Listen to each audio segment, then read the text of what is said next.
Assalamualaikum warahmatullahi wabarakatuh. Salam sejahtera bagi kita semua. Selamat malam dan yang terhormat Bapak Hendru Pandupaksi selaku dosen mata kuliah Pancasila dan teman-teman yang berbahagia. Pertama-tama marilah kita panjatkan puji syukur terhadap Tuhan Yang Maha Esa karena telah memberikan rahmat-Nya sehingga kita dapat bertemu di Zoom meeting kali ini. Perkenalkan, nama saya Medilia Dita selaku moderator dalam diskusi materi pengantar pendidikan Pancasila.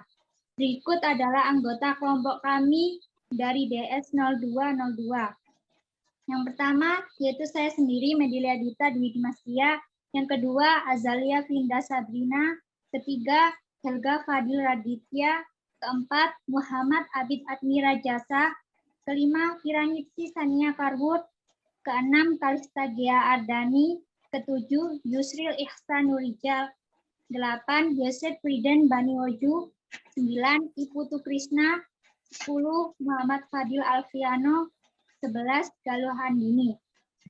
Sebelumnya saya akan membacakan rangkaian acara pada diskusi kali ini. Yang pertama yaitu pembukaan, kedua penyajian materi, ketiga sesi tanya jawab, keempat penutup. Baiklah teman-teman, langsung saja kita mulai ke sesi pertama yaitu pembukaan. Sebelum itu marilah kita mengucap basmalah bersama-sama. Bismillahirrahmanirrahim.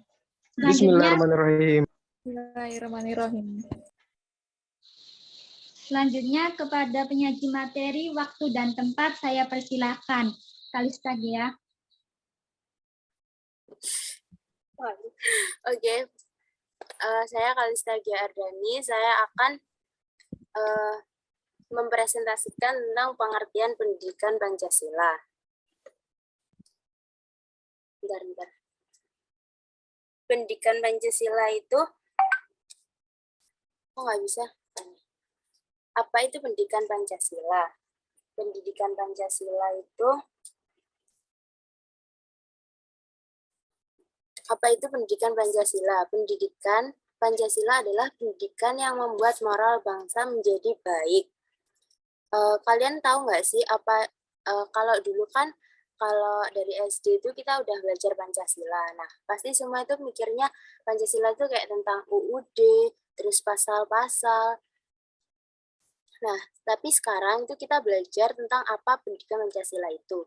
Nah, pendidikan Pancasila itu pendidikan yang membuat moral bangsa menjadi baik. Karena Pancasila itu bisa membentuk jati diri mahasiswa dan mengembangkan jiwa profesionalitas pada setiap masing-masing menurut bidang studinya masing-masing gitu. Nah, terus kita kan tahu ya kalau di Indonesia itu kayak ada beberapa masalah, misalnya kayak korupsi, terus disintegrasi bangsa, plagiarisme, hedonisme, dan lain-lain. Di sini aku bakal kasih contohnya itu yang korupsi. Yang korupsi, disintegrasi bangsa, sama plagiarisme. Kok bisa sih korupsi? Kok bisa sih orang-orang itu bisa korupsi gitu loh? Nah, itu pertama, karena lemahnya iman yang dimiliki oleh orang tersebut. Terus yang kedua, kurangnya pemahaman orang tersebut tentang ideologi negara, yaitu Pancasila. Pancasila itu harus menjadi prinsip yang dimiliki oleh semua orang. Tindakan ini sudah nggak sesuai sama nilai-nilai Pancasila, terutama sila kedua, 3, sama 5. Sila kedua itu kemanusiaan yang adil dan beradab. Jadi sesama manusia itu kita harus memperlakukan semua orang dengan adil. Dia menggunakan kekuasaan. Kalau pejabat itu untuk kepentingannya sendiri. Nah, terus yang di sila ketiga itu di Persatuan Indonesia, kan ada ya orang yang korupsi. Terus kan kita berarti harus kayak nyuruh si pihak berwenang ini buat ngehukum orang yang korupsi itu tadi. Nah, kalau orang-orang yang berwenang ini tadi tuh membuat keputusan yang menurut kita itu kayak keputusannya itu kurang gitu, nggak sesuai sama ekspektasi kita. Nah, itu kan masyarakat nggak percaya sama pihak berwenang, soalnya nggak sesuai sama ekspektasinya. Nah, itu tuh membuat hubungan kita itu jadi nggak harmonis gitu. Terus yang sila kelima itu keadilan sosial bagi seluruh rakyat Indonesia. Ketika dia melakukan korupsi itu, dia itu udah nggak adil gitu sama orang-orang yang ada di Indonesia, nggak adil sama negara, karena dia menggunakan uang negara untuk kepentingannya sendiri. Jadi dari contoh kasus korupsi ini, kita sebagai mahasiswa harus paham dengan batas-batas moral kita agar kita tidak merugikan orang lain. Pembelajaran Pancasila di kampus itu harus diharapkan bisa membuat mahasiswa yang beretika ketika mereka sudah sukses nanti. Terus contoh yang kedua, aku pakai disintegrasi bangsa. Apa sih disintegrasi bangsa itu? Disintegrasi bangsa adalah perpecahan atau hilangnya suatu persatuan suatu bangsa. Biasanya ini tuh dipenuhi oleh rasa tidak puas masyarakat kepada pemerintah. Di sini kita sebagai mahasiswa itu harus bersikap bijak bagaimana menghadapi kondisi itu. Gimana sikap kita seharusnya jika kita tidak senang dengan keputusan pemimpin. Gimana sikap kita kalau kita kecewa terhadap putusan-putusan pemimpin. Ya, sikap kita ya harus lapang dada kan, pasti harus menerima kalau yang diputusin sama pemerintah sama pemimpin kita itu emang mereka udah mempertimbangkan dari segala aspek baik sama aspek buruknya. Terus plagiarisme. Ini tuh sering disebut sebagai mencuri hak cipta orang lain atau menjiplak karya orang lain, dan ini tuh pasti sudah sering ditemui di kalangan pelajar atau mahasiswa kayak kita. Kalau misal disuruh buat laporan, makalah gitu kan, kita pasti ambilnya referensi dari jurnal gitu kan. Nah, kita tuh nggak boleh langsung kopas saja, kita harus pahami dulu apa maksudnya, baru kita tulis. Kan pasti kalau kita langsung kopas tuh kan, kalau aku sih ada kayak rasa sungkan gitu, oh ini loh bukan punyaku, tapi kok ini malah tak ambil, jadi kayak seakan-akan itu aku yang buat gitu. Nah, itu nggak boleh. Lalu ada tujuan dari pendidikan Pancasila. Tujuannya itu pendidikan Pancasila ini sebenarnya mirip sama UUD 1945 di alinea keempat, yaitu melindungi segenap bangsa Indonesia dan seluruh tumpah darah Indonesia, memajukan kesejahteraan umum, mencerdaskan kehidupan bangsa, dan ikut melaksanakan ketertiban dunia yang berdasarkan kemerdekaan, perdamaian abadi, dan keadilan sosial. Menumbuhkan wawasan terus tujuannya itu ada 4. Yang pertama, menumbuhkan wawasan dan kesadaran berbangsa dan bernegara. Menumbuhkan wawasan ini itu dengan mahasiswa mengerti dan menghayati tentang Pancasila yang ada di pembukaan UUD 1945 alinea keempat. Mereka para mahasiswa ini itu wajib mengamalkan Pancasila di kehidupan sehari-hari. Contohnya itu pengamalan nilai-nilai Pancasila di kehidupan sehari-hari pada sila pertama, ketuhanan yang Maha Esa, yaitu kita harus menunjukkan sikap saling menghormati antar pemeluk agama lain, membina kerukunan hidup sesama umat beragama, tidak memaksakan agama kita kepada orang lain. Nah, terus yang sila kedua, kemanusiaan yang adil dan beradab. Nilai kemanusiaan itu membuat kita bisa memperlakukan orang lain dengan baik, dengan adil, tanpa membeda-bedakan. Terus mengakui persamaan derajat, menjunjung tinggi rasa kemanusiaan. Nah, kalau contoh yang di rumah itu, kita tidak boleh semena-mena kepada anggota keluarga, terus harus mematuhi nasihat orang tua juga. Nah, kalau di masyarakat, itu rukun dengan tetangga, tidak main hakim sendiri. Di sila ketiga, Persatuan Indonesia itu kita harus mengembangkan rasa cinta tanah air, bergaul dengan siapa saja untuk persatuan dan kesatuan bangsa. Lalu, kalau di rumah itu bisa menanamkan jiwa patriotisme, kalau di masyarakat menjaga keamanan dan ketertiban lingkungan. Terus bisa ada juga mengutamakan kepentingan masyarakat daripada kepentingan pribadi. Terus sila keempat itu kerakyatan yang dipimpin oleh hikmat kebijaksanaan dalam permusyawaratan perwakilan. Di sini tuh kita bisa contohnya sebelum mengambil keputusan itu harus musyawarah dengan yang lain. Terus menerima hasil musyawarah itu dengan lapang dada, menghormati setiap pendapat saat musyawarah. Terus yang sila kelima, keadilan sosial bagi seluruh rakyat Indonesia. Contohnya itu di kehidupan sehari-hari kita harus menghormati hak orang lain, suka bekerja keras, terus kita harus menghargai hasil karya orang lain, menjaga keseimbangan hak dan kewajiban. Terus kalau contoh yang di rumah dari sila kelima itu menghormati hak-hak anggota keluarga, saling membantu dan mendukung. Kalau di masyarakat melaksanakan kewajiban dan mendapatkan hak sebagai warga masyarakat. Terus kita juga bisa membantu tetangga itu tanpa pandang bulu. Terus tujuan yang kedua, memberikan pemahaman Pancasila sebagai ideologi bangsa. Para mahasiswa seperti kita itu harus paham bahwa ideologi bangsa Indonesia hanya satu, yaitu Pancasila, dan tidak bisa dirubah sampai kapanpun, karena itu adalah ideologi yang paling cocok. Karena saat dulu itu kan pernah ya ideologinya itu berubah gitu kan. Nah, itu ternyata nggak cocok gitu loh sama di Indonesia. Terus tujuan yang ketiga itu membentuk etika anak bangsa yang bermartabat. Di era globalisasi seperti ini, budaya luar itu kan mudah masuk ke Indonesia. Makanya para mahasiswa itu harus siap membentengi diri dengan pendidikan Pancasila agar tetap berpegang teguh pada budaya timur yang sopan, santun, dan ramah. Terus yang keempat, membentuk mental sebagai generasi penerus bangsa. Pendidikan Pancasila membuat mahasiswa menjadi siap menghadapi perkembangan dan perubahan dari berbagai bidang. Nah, alasan kita untuk mempelajari pendidikan Pancasila itu yang pertama memperkuat moral bangsa, yang kedua jadi benteng akan pengaruh negatif dari luar, yang ketiga membentuk karakter mental sebagai generasi penerus bangsa.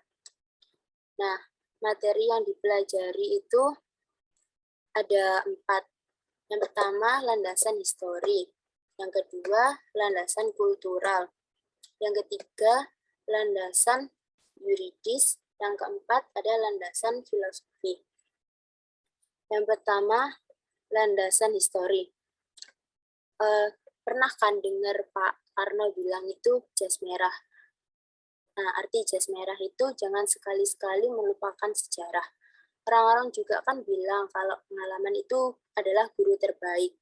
Pengalaman masa lalu bangsa Indonesia itu tidak boleh dilupakan oleh siapapun. Aku tadi sempat baca kalau ada seorang filsuf dari Yunani yang bernama Cicereo itu mengatakan kalau dia itu mengatakan sesuatu yang kalau maknanya itu sejarah itu memberikan kearifan. Nah, sebagai para mahasiswa, kita tuh harus senang hati mempelajari sejarah bagaimana bangsa Indonesia dulunya itu yang sebelum merdeka, apa alasannya, terus kok bisa merdeka itu kenapa, dalam proses sebelum merdeka itu pasti ada banyak sekali pelajaran yang bisa diambil. Tentunya yang diambil itu pelajaran yang positif ya. Terus yang kedua itu kultural.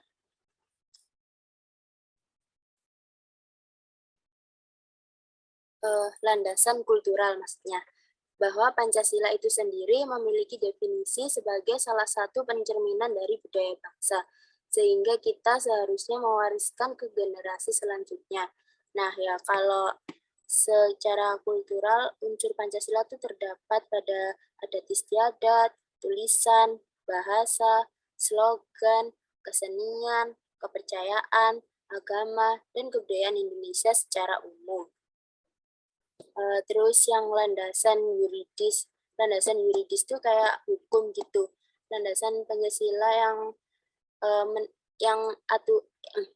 landasan pendidikan Pancasila yang berkaitan dengan aturan perundang-undangan yang mendasari pelaksanaannya. Contoh landasan yuridis adalah UU Perpu Nomor 20 Tahun 2003 tentang Sistem Pendidikan Nasional dan pasal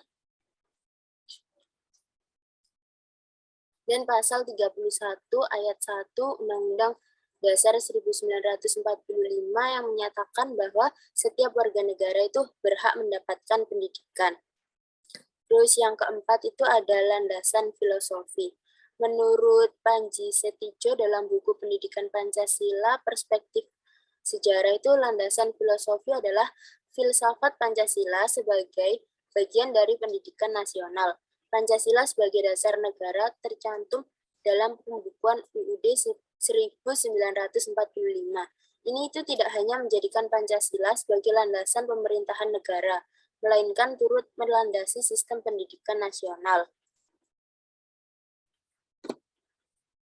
Nah, ada langkah pembelajaran kita sebagai mahasiswa untuk pendidikan Pancasila itu kita harus belajar yang efektif agar materi pendidikan Pancasila ini tersampaikan dengan baik dan benar. Misalnya itu dengan cara membuat tugas kelompok dan individu di kelas, terus presentasi setiap bab yang telah diberikan sama dosen. Terus yang ketiga, membaca jurnal atau buku online yang terpercaya. Tentunya kita juga bisa baca-baca buku kelas 10, 11, 12 gitu. Nah, kesimpulannya itu, mahasiswa itu harus memahami konsep dari pendidikan Pancasila. Mahasiswa itu harus siap dengan segala keadaan, karena nanti tangan mereka lah kemajuan bangsa ini. Ada pertanyaan?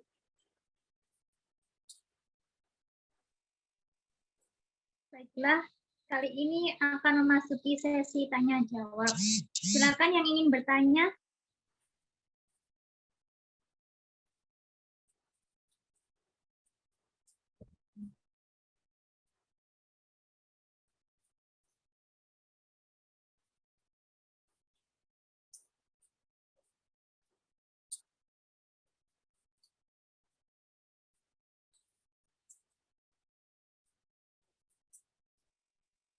Ya, silakan kalau Andini.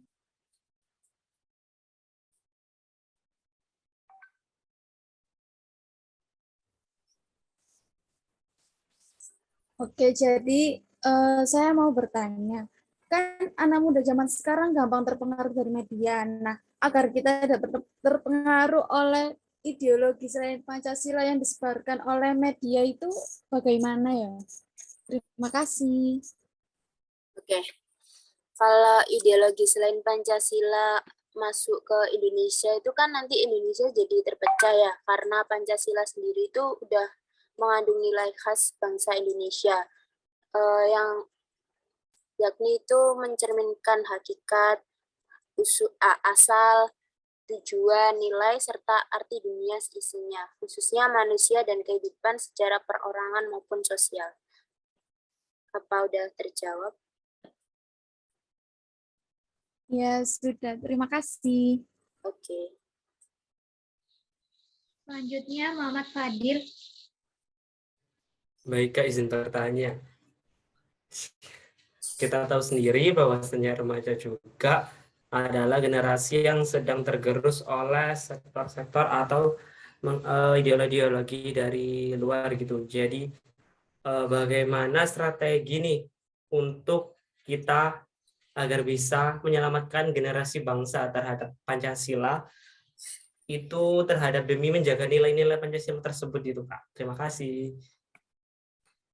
Oke, jadi strategi yang bisa kita lakukan yang pertama itu dengan melakukan pendekatan akan budaya dan istiadat terhadap generasi penerus bangsa. Yang kedua itu dengan penguatan nilai-nilai Pancasila di setiap sektor pendidikan agar generasi masa depan tidak akan terancam atas paparan ideologi radikal. Dan yang ketiga dengan menegakkan hukum terhadap hal-hal yang menyimpang atau tidak sejalan dengan nilai-nilai Pancasila.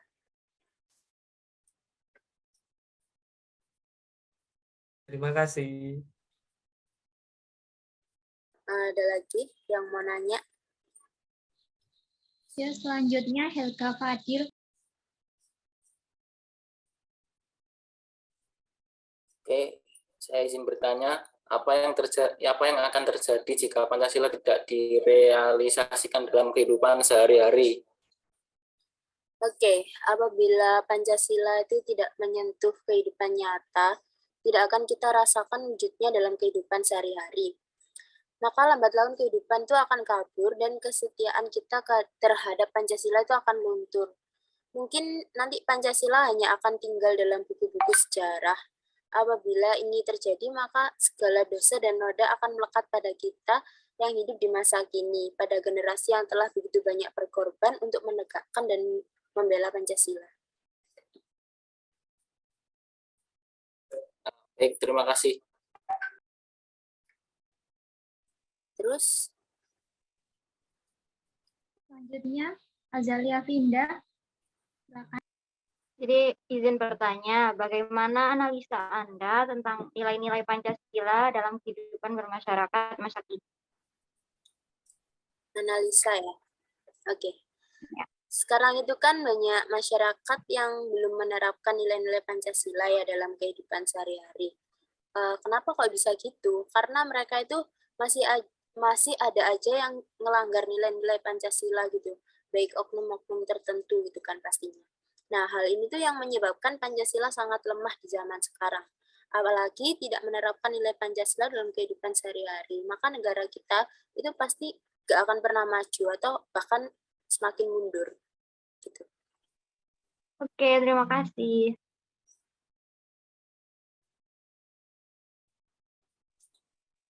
Apakah ada tanggapan lain, teman-teman? Silakan.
Oke, lanjut saja.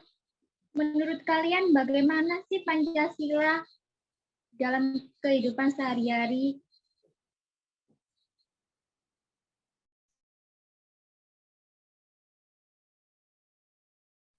Kalau menurutku ya, Pancasila dalam kehidupan sehari-hari itu penting banget. Soalnya itu yang jadi salah satu pedoman hidup kita. Pedoman hidup sebagai bangsa Indonesia, warga negara Indonesia.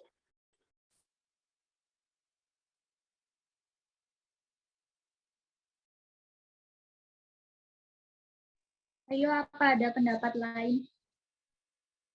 Silakan.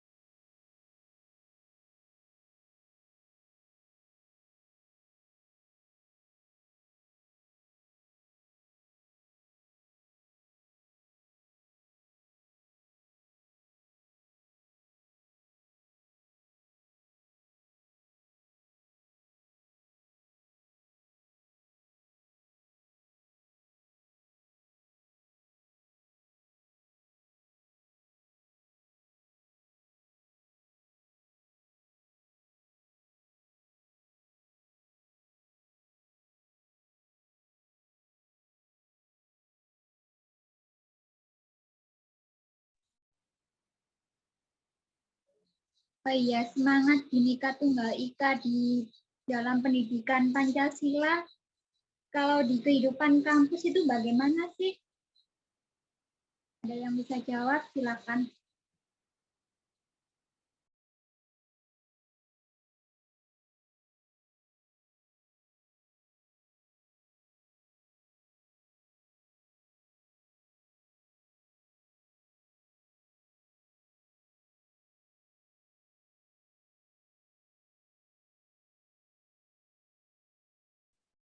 Boleh diulang apa pertanyaannya?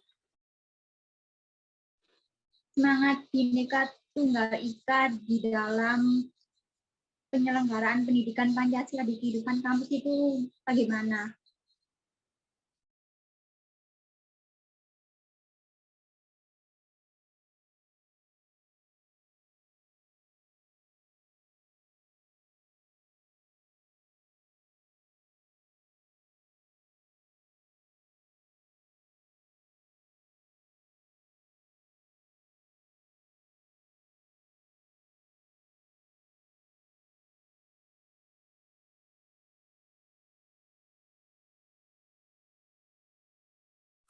Apakah soalnya bisa dibaca ulang?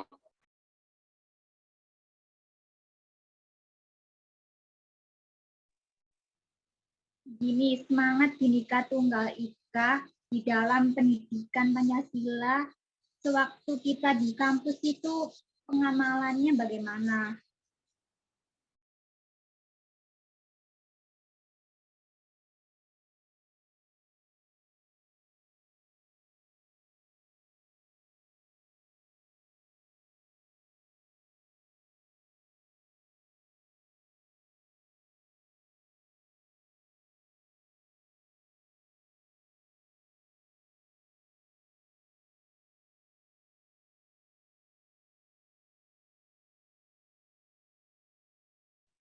Aku mau jawab. Bhinneka Tunggal Ika itu kan berbeda-beda tapi tetap satu. Kayak kita di Telkom itu kan ada yang dari timur, maksudnya kayak dari Papua, dari Sulawesi, Sumatera, dan lain-lain. Nah, kita itu tetap satu anak Telkom di Telkom, ya gitu. Maksudnya tetap satu, kayak nggak bisa membeda-bedakan kita mahasiswa dari Telkom gitu.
Silakan yang lain jika ingin bertanya atau mengomentari.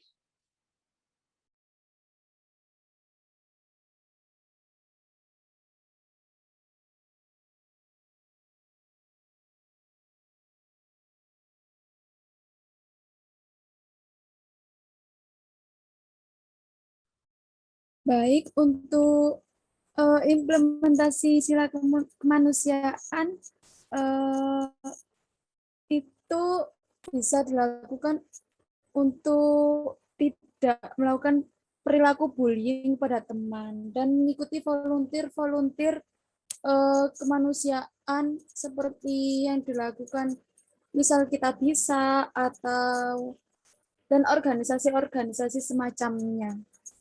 Baik, terima kasih.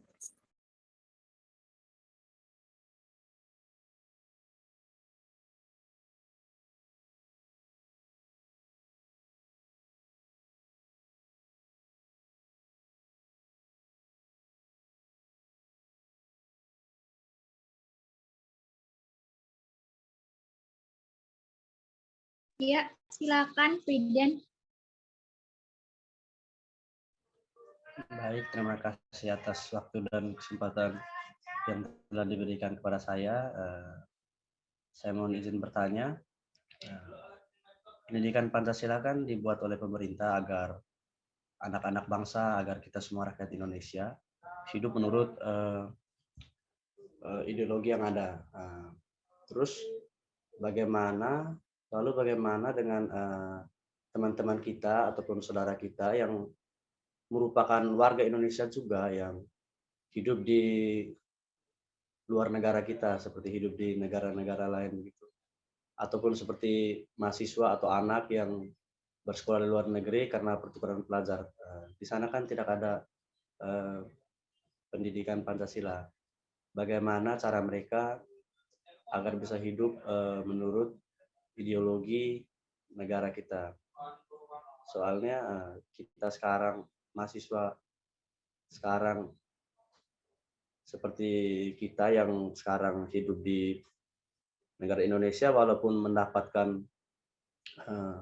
pendidikan Pancasila, tetapi tetap saja ada sebagian dari kita yang hidupnya itu tidak sesuai ideologi. Terus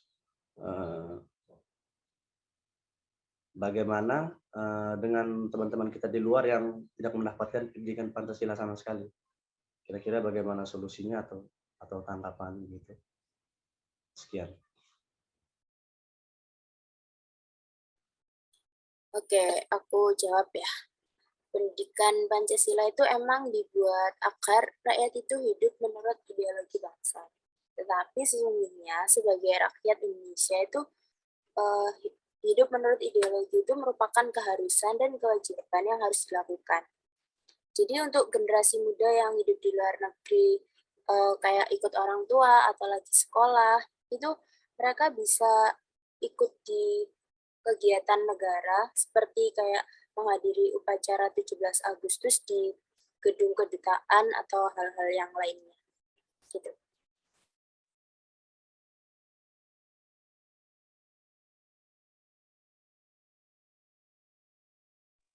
Bagaimana? Sudah, makasih. Sama-sama.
Oke, bagaimana selanjutnya jika pendidikan Pancasila itu diterapkan di bidang politik? Apakah bisa dan bagaimana caranya?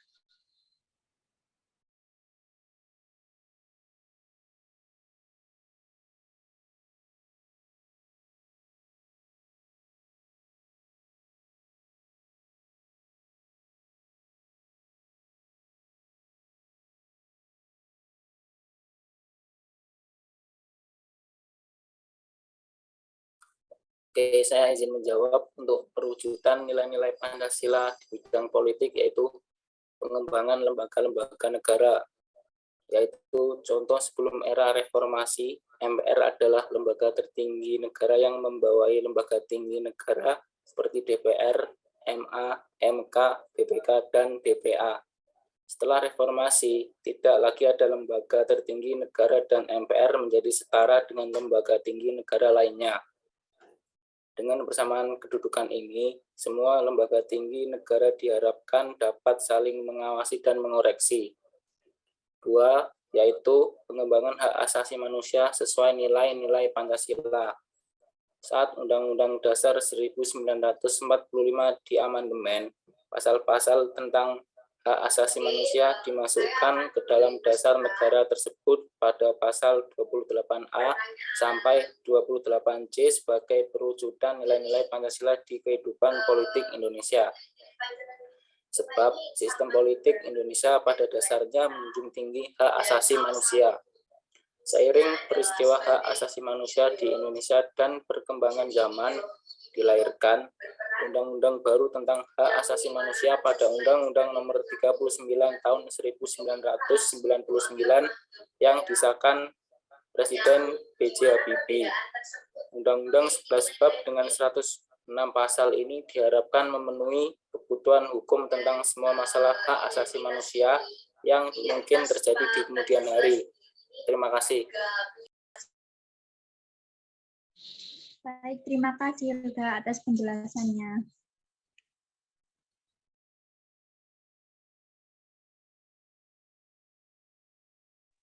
Oke, sesi tanya jawab kali ini saya tutup. Selanjutnya ialah penutup. Demikianlah presentasi dari kelompok kami. Saya selaku moderator berterima kasih kepada semuanya yang telah hadir dan berpartisipasi. Dan mohon maaf atas segala kekurangannya dari kelompok kami. Wassalamualaikum warahmatullahi wabarakatuh. Waalaikumsalam. Waalaikumsalam warahmatullahi wabarakatuh. Aku stop itu ya. Waalaikumsalam warahmatullahi wabarakatuh.